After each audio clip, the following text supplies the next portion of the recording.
Matika. Isa boses ang inyong opinyon dito sa Mate. 14 na minuto makalipas ang ika-6 ng gabi.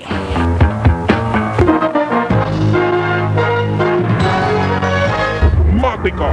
Isa boses ang inyong opinyon dito sa Mate. Welcome po sa programang Mate ngayong araw ng Miyerkules, ika-30 sa buwan ng Setyembre taong 2009. Matika.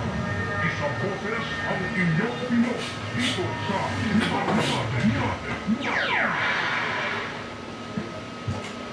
At syempre ako pa rin po ang inyong lingkod, Sal Delano, na nag-imbita po sa inyo na sana samahan nyo kami ng aking panauhin ngayong gabi sa loob lamang po ng isang oras, alas 6 hanggang alas 7. Dito lamang po sa himpilang DZRJ 810 kHz sa inyong mga talapihitan. Ito po ang Radyo Bandido. Child endangerment tayo.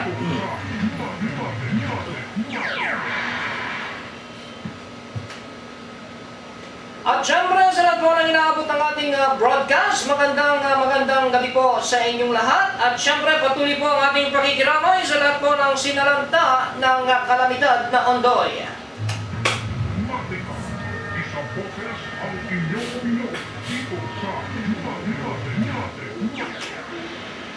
At syempre, tuwing araw po ng Miyerkules, ito po ang ating segment na kung pinamagatan po nating Exit Superhighway from Poverty. At syempre, narito po ang spokesperson ng American for a Better Philippines, walang iba kung hindi si Engineer Arthur B. Uy. Engineer, good evening.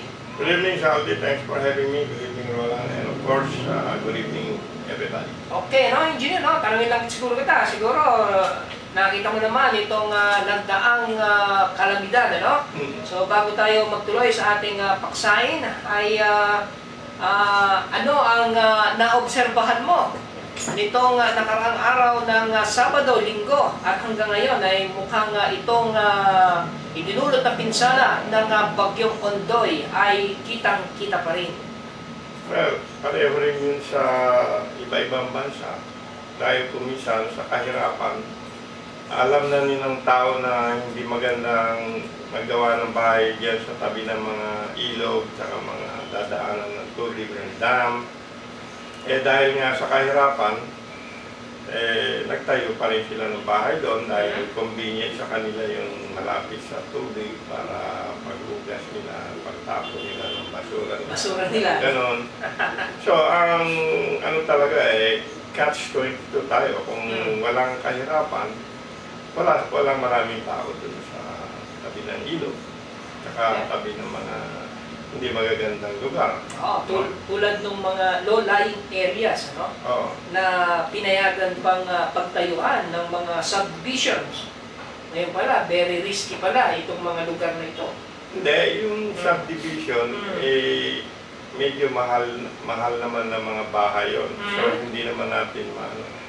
Ang ano doon, yung nagbigay ng ng permit na gawa sila ng bahay. Ayun ang masisisi kasi hindi dapat nila binigyan ng permit yun. Na gawing subdivision yung mga lugar na yan. In some way, no? Kasi kagaya rin sa Amerika, wala rin naka-foresee nung extreme na mga sunog. Marami rin kahit na maingat na yung magbigay ng permit. At that time, hindi nila na-foresee yung gano'ng kalakas na mga apoy, mga ano. So, hindi mo rin ma-blame lahat sa government. Pero yung maraming in many cases dun sa mga kagaya sa China, yung mga nalulunod pag may flooding o nag-burst yung dam, alam na ng marami yun. At saka wina-warningan na ng gobyerno, huwag kayong magbahay dyan ngayon. Kaya lang dahil sa kahirapan nila, wala naman silang mapag-squateran na may tubig, napipilitan silang magbahay pa rin doon sa tabi ng ilog. And then, pag dumating yung problema, andun na.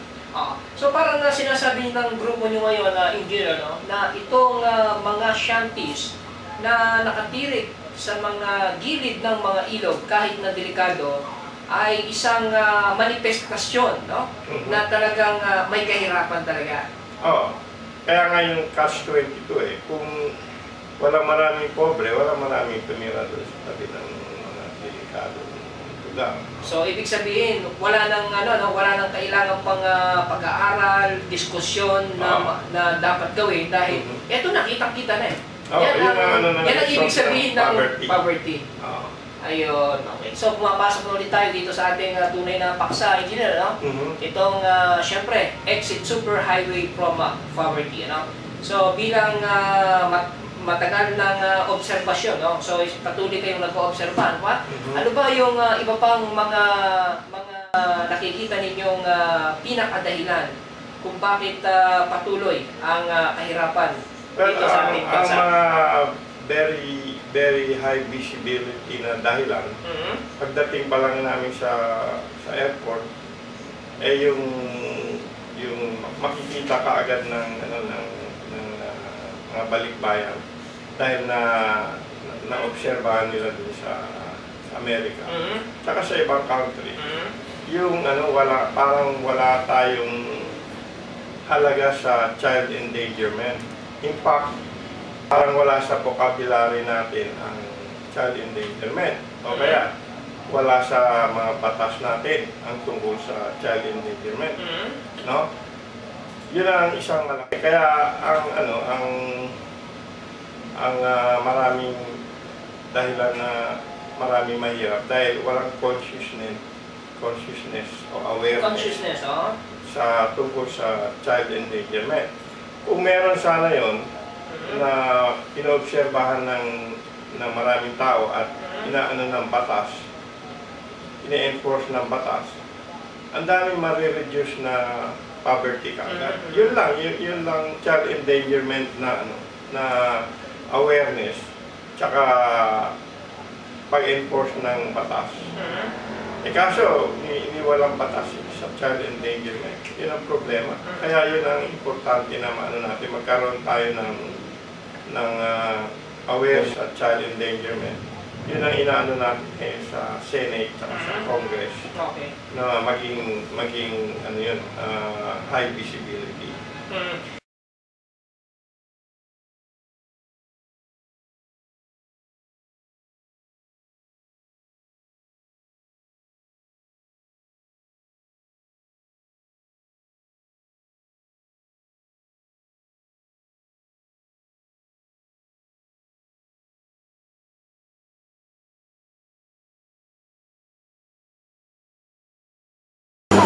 Ladies and gentlemen, the President of the Republic of the Philippines, Her Excellency, President Gloria Macapagal-Arroyo.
This occasion through an invocation to be led. Give the welcome address, but I think I would like to take this opportunity to inform you, Madam President, of our activities in the last few days. We have already distributed around 3,000 relief goods to the President. We have the relief operation, LOA, water utilities and relief operations.